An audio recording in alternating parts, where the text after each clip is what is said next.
Nação flamenguista, tem palmeirense rendendo ao Flamengo, né? Principalmente ao Jorginho, né? Pois é, pessoal, quando o Jorginho iniciou as negociações com o Flamengo, né? Tinha muita gente dizendo que era final de carreira, que ia vir para o Brasil só encerrar a sua carreira. E tinha muito torcedor aí que acreditava em Jorginho, inclusive o Neto, né, do canal Opina Pouco, sempre fazendo elogios, e eu também. Eu sempre digo, o cara que joga na Europa com 33 anos, se ele vir para o futebol brasileiro e for profissional como é lá, o cara joga em no mínimo mais 4 anos, pessoal. Os caras se cuidam, né? Isso aí é outra questão, né? Claro, tem muito brasileiro que tá lá que não se cuida, mas os europeus se cuidam, né? E hoje Jorginho é destaque, né, pela atuação, apesar de ser apenas o primeiro jogo. E tem a situação do Corinthians aí, se pelo lado o Flamengo está no Mundial de Clubes, né, a situação é confortável, já pelo outro lado tem a situação do Corinthians aí, que cada dia que passa, pessoal, se afunda mais, a porta do abismo é logo ali, a falência bate na porta e a tendência é cada dia que passa ficar pior. Pois é, não tem aquela luz no fim do túnel, né? O corintiano não tem um dia de paz, né? Vamos acompanhar o vídeo aí, pessoal. O crédito do vídeo vai para o canal Opina Pouco e o canal Energia 97, link na descrição. Vamos lá. O Flamengo foi uma hora mais cedo, então eu consegui acompanhar um pouquinho. E aí eu vou falar uma coisa para vocês aqui agora, tá bom? Vamos lá, ó. O que eu falei para vocês quando o Jorginho abriu a possibilidade de vir para o Brasil reforçar algum grande clube brasileiro? O que eu falei para vocês naquele vídeo? Eu falei que o Jorginho, ele era um jogador diferenciado, ele era um jogador inteligente, um cara que tinha uma visão de jogo muito diferenciada, de outro nível e principalmente um passe de bola e uma assistência que iria incrementar e se dar muito bem na equipe que ele viesse reforçar. E foi isso que aconteceu. O Flamengo ontem entrou com a escalação, vamos falar aqui, ó, o Rossi, Varela, Léo Ortiz, Léo Pereira, Ayrton Lucas, Eric Pulgar, Jorginho, Gerson, De Arrascaeta, Luiz Araújo e Pedro. Essa foi a formação, a escalação do Flamengo por início de jogo ontem na estreia da Copa do Mundo de Clubes. E, mano, o Jorginho jogou de terno. Cara, e é aquilo que eu falo pra vocês, quando o jogador ele é bom, não tem o subir a montanha, né? Quando o jogador ele é bom, ele já é aquele cara que ele mostra nas suas primeiras movimentações que ele já vai se adaptando, ele consegue fazer uma leitura do jogo, ele consegue, sabe, ler o campo, ler as oportunidades de jogadas de maneira muito rápida e assimila isso muito fácil. E o Jorginho fez isso no jogo do Flamengo ontem. Basicamente, cara, o Flamengo dominou a maioria das ações ofensivas em cima do Esperance, né?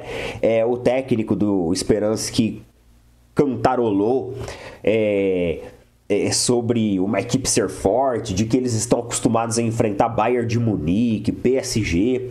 Ontem o time abaixou as linhas, né? Tentou fechar os bloquinhos ali em cima do Flamengo, tentou fazer uma retranca defensiva para cima do Flamengo, mas não conseguiu.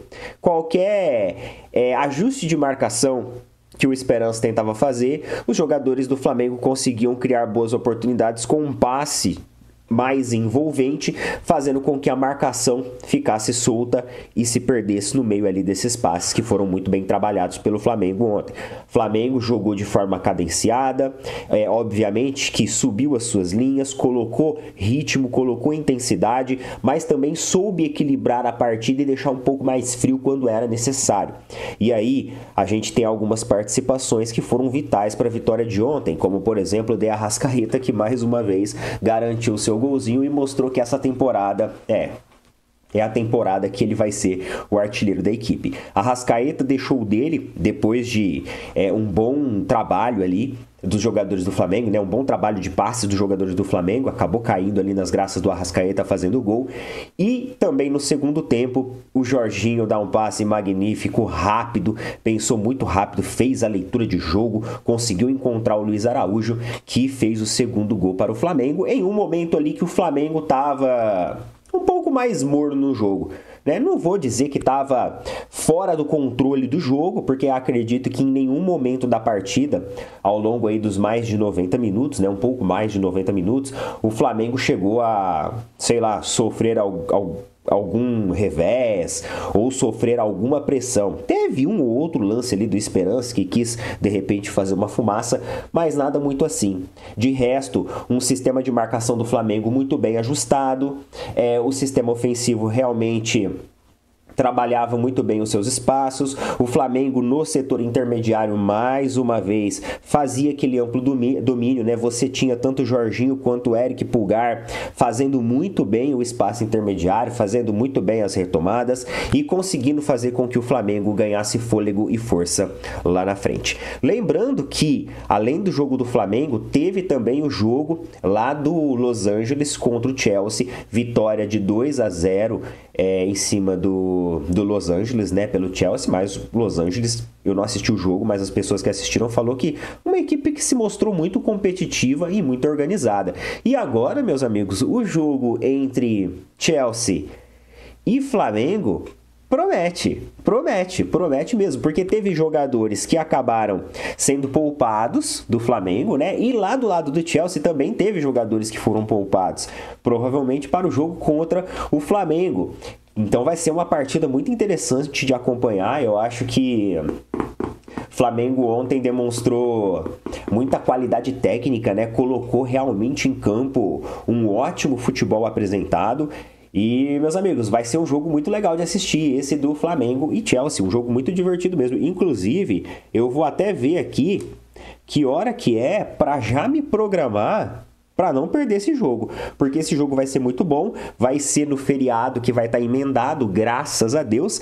Então, às 3 da tarde, a gente vai conseguir assistir sim o jogo de Flamengo e Chelsea pela Copa do Mundo dos Clubes. Inclusive, pessoal, o Enzo Fernandes, nos destaques aí da vitória do Chelsea versus o Los Angeles, ele falou sobre as expectativas do jogo contra o Flamengo. Então vamos observar quais são as expectativas do time inglês para esse duelo que vai ser realmente muito interessante.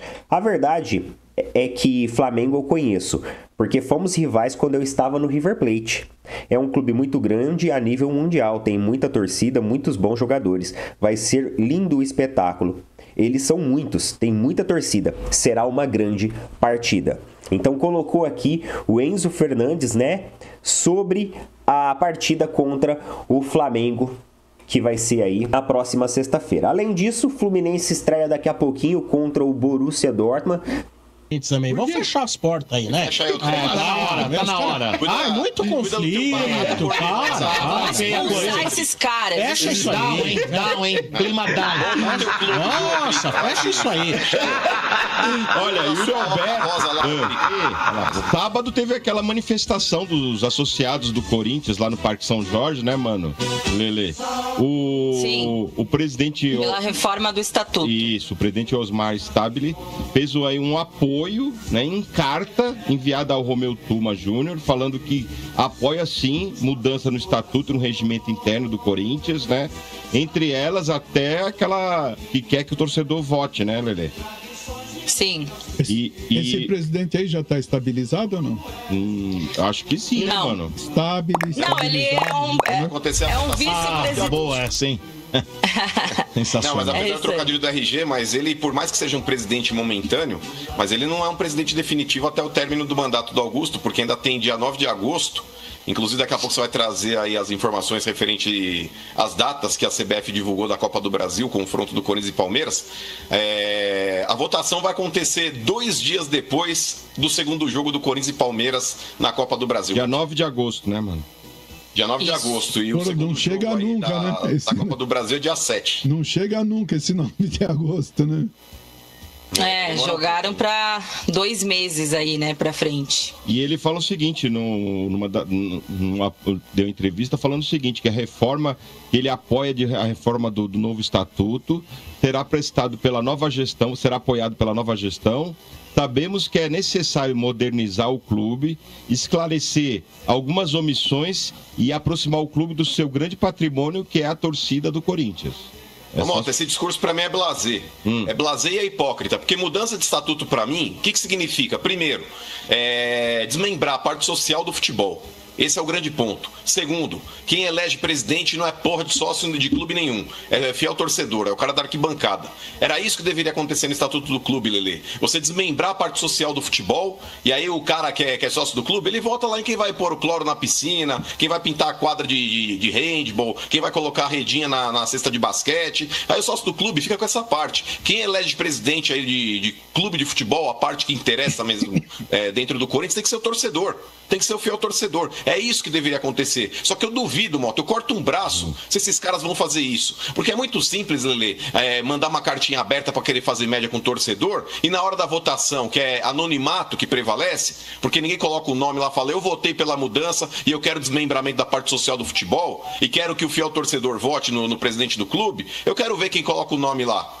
Porque aí depois, aí no anonimato, é muito simples aí as pessoas ainda se esconderem atrás desse rótulo ali. Ai, mas o conselheiro tem que estar preservado com relação ao voto dele para ele não sofrer represália. Qual que é o medo do cara expor a opinião dele?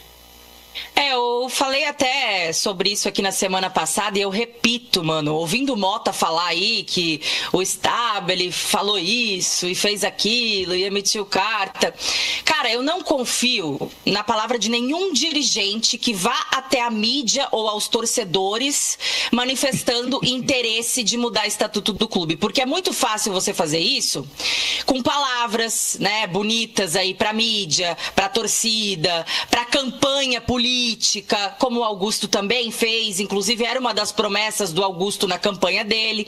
Aí depois que tá ali no poder, finge que tá interessado, mas na hora do vamos ver não faz nada. Quando tem a caneta lá na mão, quando precisa realmente agir, quando precisa bater de frente com o conselho, não faz. Então é por isso que a torcida tem que protestar e tem que ir pra cima nesse sentido mesmo, mano.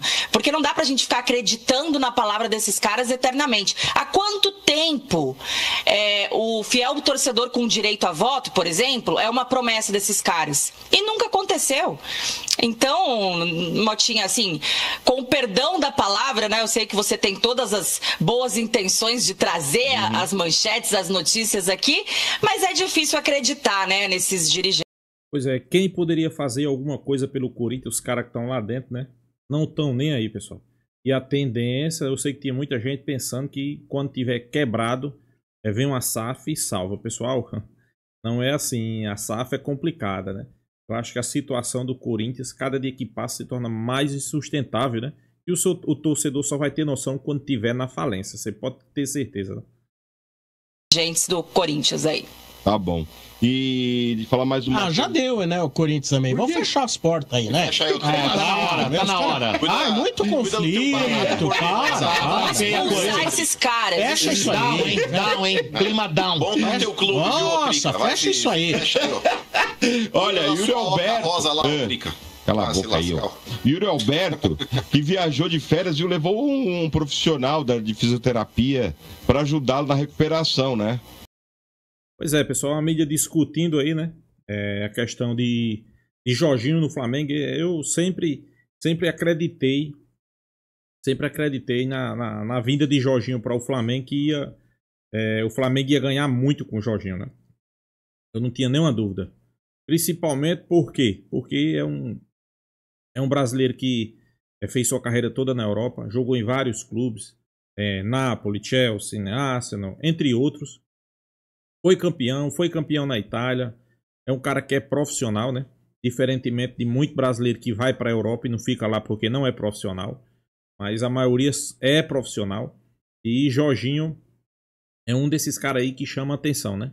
E eu sabia, quando ele viesse para o Flamengo, ia jogar muita bola, pessoal. Calma, que é apenas o início, né?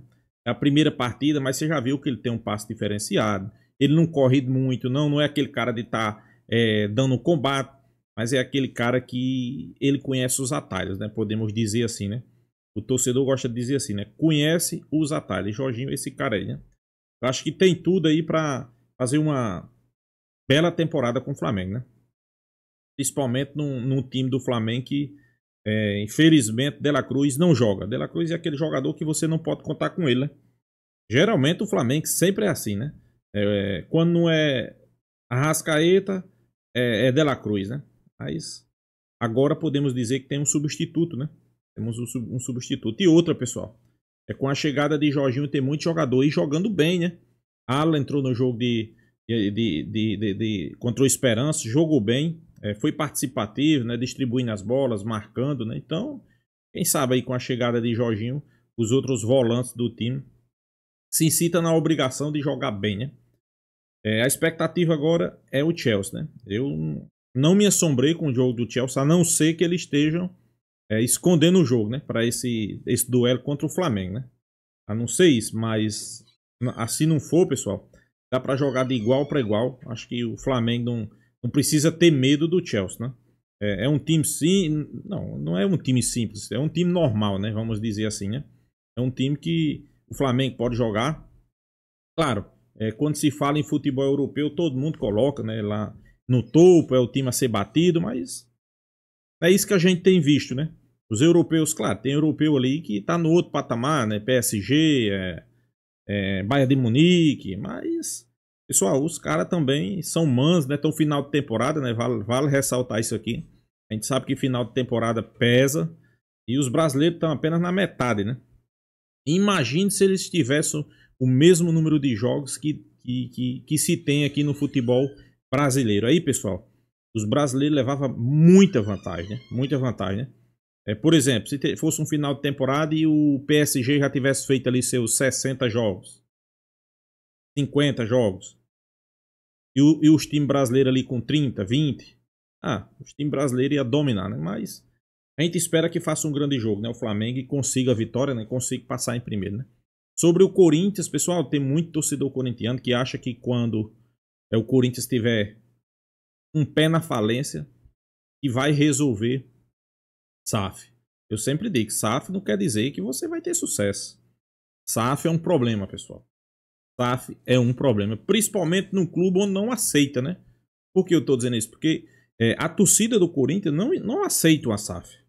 Ele aceita assim, ó, da boca para fora. A torcida do Corinthians quer uma SAF da boca para fora. Como é essa SAF da boca para fora? Ele quer que apareça alguém que compra o time e organize. Mas na cabeça do torcedor, organizar é o quê? Chegar, pagar a dívida e meter dinheiro para fazer contratações. SAF não é assim, pessoal.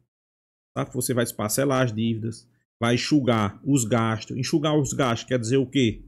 Cortar. Jogador que ganha 2 milhões, 3 milhões, 4 milhões como tem no Corinthians, vai ganhar 500 mil.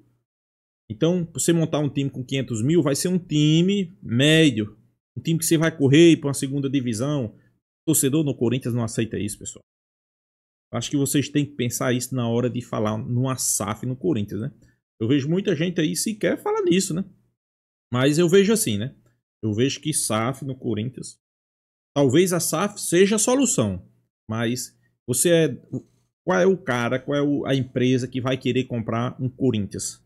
Sabendo que a filosofia da equipe, a filosofia da torcida não aceita uma reestruturação. E a torcida do Corinthians não aceita uma reestruturação. Passar 10 anos ali brigando por uma zona de rebaixamento, talvez até na segunda divisão eles aceitam? Eu não tenho nenhuma dúvida, eles não aceitam, né? Então, fazer o quê, né? Mas o caminho é esse, né? O caminho todo mundo sabe qual é, né? Agora, poucos querem seguir o caminho, né? Vamos esperar aí, pessoal. O Flamengo fazer um grande jogo contra o Bahia. Contra o Chelsea. O Bahia talvez seja só nas oitavas, né? Vamos aguardar. Tomara que o Flamengo passe primeiro e que faça um grande jogo contra o Chelsea, né? Então é isso, pessoal. Deixa a sua opinião, se inscreva aí no canal Fla News e até a próxima, pessoal.